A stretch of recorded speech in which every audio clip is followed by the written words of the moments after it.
In this video, we'll look at quick tips to help you use Salesforce like a pro. Today's tip is list views. You create list views to help you quickly retrieve records you need access to. And in this example, we want to set up a prospect list view of our account records.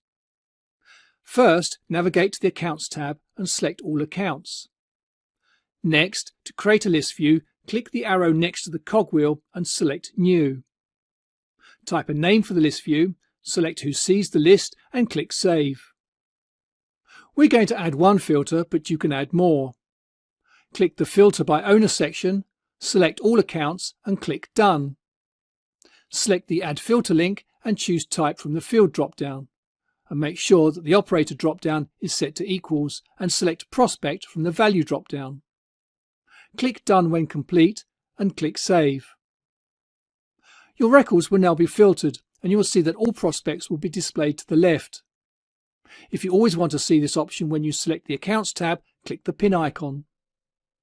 If you're looking for how-to videos, simulations and online training, then please contact me now.